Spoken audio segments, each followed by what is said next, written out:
Who was Africa's first female prime minister, and what monumental challenges did she face in a world dominated by men? Discover the remarkable story of a woman who defied expectations and shattered glass ceilings, leaving an enduring legacy for generations to come. Absolutely no one expected a woman to rise from the dusty streets of a post-colonial African village and walk into history as the continent as very first female prime minister, but she did. And she didn't just walk, she marched with purpose through storms of sexism, political turmoil, and cultural resistance into the halls of power. This isn't just a story about politics. This is a story about defiance, about vision, about what happens when a woman dares to lead in a world that tells her she can tee.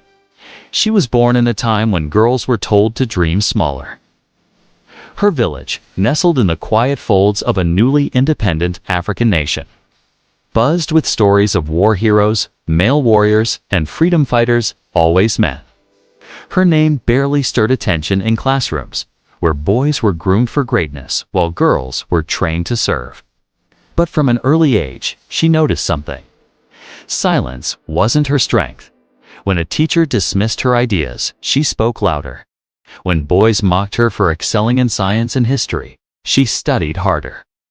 And when her mother quietly begged her to marry young and settle down, she asked, "Why can't I lead instead?" Education for her wasn't just a privilege. Every textbook was a weapon against the limitations the world imposed on her. It was war. Walking miles to school in worn-out sandals, she clutched her books like shields. She devoured lessons with hunger, not just for knowledge, but for proof. Proof that she could escape the roles society had written for her. It wasn't just her intelligence. By the time she reached university, one of the few women admitted she was no longer asking for space in the room. She was taking the front row. Kaya professors noticed something different. It was her refusal to be overlooked. She argued with boldness, challenged outdated policies, and pushed for inclusive ideas in a world still afraid of female leadership. But outside the campus gates, the real world waited with cold eyes. Political circles, dominated by men twice her age, scoffed at her ambition. They whispered behind closed doors, "Too young, too female, too radical." But she never flinched. Go back to the kitchen, where real women belong. The journey to leadership wasn't paved in applause. It was littered with betrayals, mockery, and deeply personal attacks.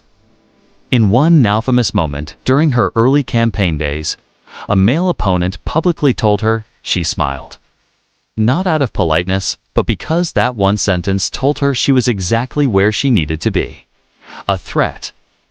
Her people didn't vote for her out of pity. They voted for her because they saw something in her no other candidate offered: fearless honesty. She walked into villages, not with promises, but with questions. "What do you want for your daughters?" she asked. "Mothers, what future will you build for your sisters?" She challenged the men. Slowly, her movement became more than politics. It became a revolution. And when the day finally came, when her name was called, and she stood as the first female prime minister of her country and of Africa, wasn't just history being made. It was a myth shattered, a ceiling broken, a continent stirred. But power didn't soften her. It sharpened her. Because she knew that for every step she took in that office, there was a girl watching, somewhere, waiting for permission to follow. And that permission had just been granted. The moment she stepped into office, the applause had barely faded before the resistance began. Not from the people. Many of them cheered, cried, danced in dusty town squares when she was sworn in. The resistance came from within the very structures she now commanded. Parliamentarians who refused to look her in the eye. Cabinet members who tested her authority at every turn. And media voices who scrutinized her clothing more than her policies. But she didn't come to that office to be liked. She came to lead. Her first days as prime minister were a crash course in survival. The government she inherited was fractured, divided by tribal loyalties, burdened by foreign debt, and wounded by decades of political corruption. She walked into a cabinet meeting on her third day in office and listened as men argued over power, not progress. When it was her turn to speak, she didn't raise her voice. She simply asked, "Are we here to serve each other or to serve the people?" It was the kind of question that silences a room not because it was rhetorical, but because it revealed the truth. They had forgotten who they worked for. So, she began the rebuilding not with massive reforms, but with a shift in thinking. She appointed ministers based on merit, not alliances. She visited public hospitals unannounced, forcing health officials to face the crumbling infrastructure. She met with market women and school teachers, asking them to advise not just report. And all the while, the weight of her role pressed heavier each day. Every success was questioned. Every mistake exaggerated. One morning, a front-page headline read, "Is this too much power for one woman?" She kept the newspaper, not as a wound, but as fuel. Still, even giants have human hearts. The toll of leading in a world that still saw her as an anomaly crept in. Some nights, she sat alone in her office long after midnight, rereading her speeches, wondering if the world would ever judge her by her vision instead of her gender. But she also knew this: if she broke, they would say women weren't strong enough. If she failed, they would say women weren't built to lead. And that she could never allow. The real transformation happened when she began to bring women into power not as tokens, but as equals. She launched leadership programs for young girls, passed laws protecting women from domestic violence, and fought to ensure maternal health care reached even the most remote villages. Slowly, the face of governance began to change. For the first time, girls in school wrote essays not about princesses, but about prime ministers, about her, and she never stopped listening. She held monthly people's councils, where farmers, students, and single mothers could speak directly to her. "If leadership means anything," she once said, "it means hearing the quietest voices and lifting them." But her impact wasn't just felt at home. Across Africa, and eventually the world, leaders began to take notice. International summits that once overlooked her now requested her presence. She wasn't just the first female prime minister of Africa. She was becoming a global symbol of what leadership could look like when courage replaced ego, service replaced ambition. Of course, power always has its enemies. And the louder her achievements grew, the more fiercely her opponents plotted. There were whispers of scandals fabricated, exaggerated, planted in foreign press to shake her image. She responded not with denial, but with data, with transparency, with audits that revealed her government's finances in full view of the public. "Let them speak," she said once in an interview. "The truth doesn't need to shout, it just needs to stand." And stand she did. Even when international powers pressured her to bend. Even when old guard elites threatened to fracture her coalition. Even when close allies turned on her, hoping she would crumble under betrayal. She remained unmoved. Because her leadership wasn't built on convenience. It was built on conviction. And the continent. It was beginning to change with her. She never expected the real battle would begin after the victory. As the months turned to years, the weight of her position grew heavier not because she doubted herself, but because she saw how deeply the roots of inequality ran. Fixing policies was one thing. Changing mindsets? That was a war of a different kind. It started with education reform. She knew the future of her nation wasn't in the hands of current politicians, it was in the classrooms. She launched a nationwide literacy campaign, prioritized funding for girls' education, and rewrote outdated curricula to include African history told from African perspectives. "We cannot build a new nation," she said in one televised address, "using the stories of the colonizers as our blueprint." Some clapped. Others warned her not to stir controversy, but she didn't flinch. She had learned by now that the price of silence was far greater than the cost of disruption. Outside the walls of her office, the people were beginning to feel the change. Roads once ignored were being paved. Clinics reopened. scholarships granted. Yet, none of it came easily. For every success, there was a new obstacle for investors who threatened to pull out if she refused to sell national assets. Former leaders who tried to stage comebacks cloaked in patriotism, and civil servants still clinging to old habits. And then came the most dangerous moment of her leadership, a national crisis no one saw coming. A severe drought swept across several provinces, crippling agriculture, draining water reserves, and pushing millions toward starvation. Her political opponents pounced. "She's too soft to handle a disaster," they shouted. "A woman can't manage a crisis of this scale." But they had underestimated her once again. She mobilized faster than anyone expected, declared a state of emergency, diverted government funds into relief programs, called for regional cooperation, and negotiated emergency trade deals to bring in food, medicine, and clean water. Then she did something no prime minister before her had ever dared to do. She went to the drought zones herself, and listened not as a politician, but as a fellow human. No cameras, no grand speeches, just her and her people. Eyewitnesses still speak of how she sat in the red dust beside mothers who had lost everything, held the hands of starving children. "We are in this together," she told them. People stopped seeing her as the first woman to lead, and "I will not leave you behind." That moment broke something open. Not just in her, but in the country.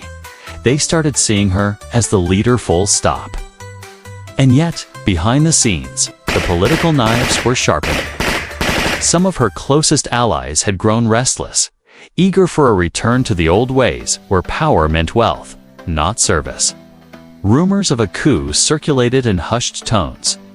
Intelligence briefings confirmed plots to destabilize her administration. Her advisors urged her to crack down, arrest the agitators, tighten control, but she chose another path. She went live on national television and addressed the nation directly. "I did not come into this office to build a throne," she said, her voice unwavering. "I came here to open the doors of power to those who are never allowed inside. If I must fall for doing what is right, then so be it. But I will not rule with fear." It was a gamble, but it worked. Protests erupted not against her, but in her defense. Thousands filled the streets, chanting her name, carrying signs that read, "The exhaustion. She is the people." The opposition backed down, at least for the moment. And she continued, more resolved than ever. Still, in the quiet of her office, away from the cameras and the rallies, she felt the toll. The cost of being the first, the constant proving, the loneliness of leadership. But she also felt something deeper, a sense of purpose that no threat could shake. Because she knew she wasn't just building policies. She was building possibility. And even if the world refused to fully accept her, her people already had. Legacy isn't born in moments of triumph. It's forged in the fire of doubt, in the spaces between applause when the cheering fades and the work must go on. And that's exactly where she lived. Not in the spotlight, but in the struggle. By her second term, her country had changed in ways the world couldn't ignore. The economy, once stagnant and dependent on foreign aid, was beginning to breathe on its own. Infrastructure projects were not just talked about, they were built. Schools were functioning. Clean water reached villages that had never seen a pipeline. And women, oh, the women, they were rising. She didn't just make space for them. She shattered walls so they could walk through. Her administration saw more women in high-ranking roles than any government before hers. Ministers, ambassadors, judges, police chiefs. For the first time in the nation's history, girls could grow up seeing themselves in positions of power no longer as fantasy, but as fact. But she didn't stop there. She introduced landmark legislation for gender pay equality, pushed for access to reproductive health care, and enforced laws protecting women from abuse. Still, progress never walks alone. It brings enemies with it. A global recession hit. Exports dropped. Critics re-emerged, louder and more organized. They accused her of focusing too much on social justice and not enough on real economics. No embezzlement scandals. She responded by doing what many leaders fear most. She called for an independent audit of her own government. "If we are to lead by example," she declared, "then let our hands be the first to be washed." The audit revealed inefficiencies, yes, but also honesty. No offshore accounts. Just a team of civil servants trying, stumbling, learning and changing. It stunned the world, and it embarrassed her rivals. "It's to serve my people." By now, global leaders were taking notice not just of her policies, but of her posture. She wasn't flashy. She didn't chase media praise or expensive summits. She arrived late to the World Economic Forum one year because she had insisted on visiting a rural maternity clinic before boarding her flight. When asked in an interview why she didn't seek more global recognition, she simply said, "My job is not to impress the world," and serve them she did even when it cost her. One of her most controversial decisions came during a tense border dispute with a neighboring nation. Military leaders pushed for retaliation. Hawks in Parliament called for war. National pride was at stake. But she alone in her stance refused to send troops. "We do not honor our ancestors by spilling more African blood," she said. It was an unpopular move. Her approval ratings dipped. And we are only just beginning to understand her. But the war was averted. And months later, that same neighboring country reached a peace deal one brokered. Not by foreign powers, but by her. Even those who had once opposed her began to shift. A former political rival was once quoted as saying, "She is not the leader we deserved. She is the leader we needed." Lead, she told them. Lead not when you are ready, but when the moment demands it. Because readiness is a myth. Courage is real. But she wasn't concerned with praise. She was looking further ahead beyond her term, beyond her country.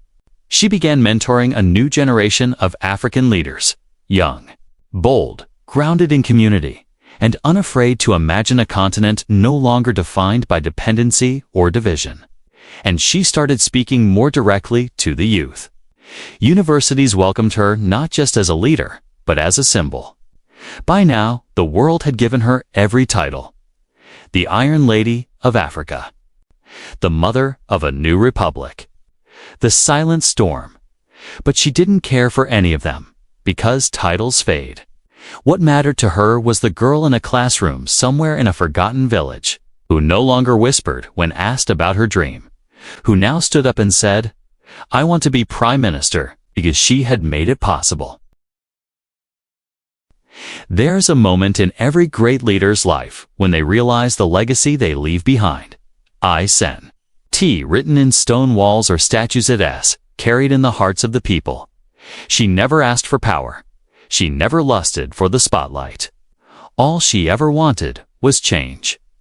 Real, lasting, undeniable change. And now, after years of service, sacrifice, and battles, some public, others deeply personal, that change had taken root. In her final term, the air around her began to shift. She could feel it. The urgency of early leadership had evolved into something steadier, wiser. She no longer rushed into every crisis like a storm. Now, she moved like a river, persistent, calm, and unstoppable. But time was no longer her ally. The political machine that once tried to destroy her now tried to claim her legacy. Suddenly, everyone wanted to be part of the story she had written. Former opponents scrambled to revise history, praising the same policies they once ridiculed. Foreign media, slow to take her seriously in the beginning, now printed glowing retrospectives of Africa's most visionary leader. She ignored them all. Instead, she focused on what mattered: the transition. She believed true leadership wasn't about holding on, was about letting go, with dignity. So she spent her final years not just governing, but mentoring. Preparing a successor, not a copy of herself, but a leader in their own right. She didn't want a dynasty, she wanted a future. And that meant handing over the torch. When she finally announced she would not seek another term, the country held its breath. Crowds gathered in cities and villages alike, some in silence, others in tears. For many, she had become more than a prime minister. She was the embodiment of what was possible when courage outlasted fear. Her farewell speech wasn't written by ghostwriters or PR consultants. She wrote it herself, by hand, in the quiet of her study. And when she delivered it, she didn't speak of her accomplishments. She spoke of the people, the grandmother who taught her to speak truth without apology, the teacher who once told her she asked too many questions, the farmer who stood up at a town hall and demanded clean water for his village and got it. "I did not change this country alone," she said that day. "You did? All of you who believe that a woman's place is wherever decisions are made. That justice is not a gift, but a right.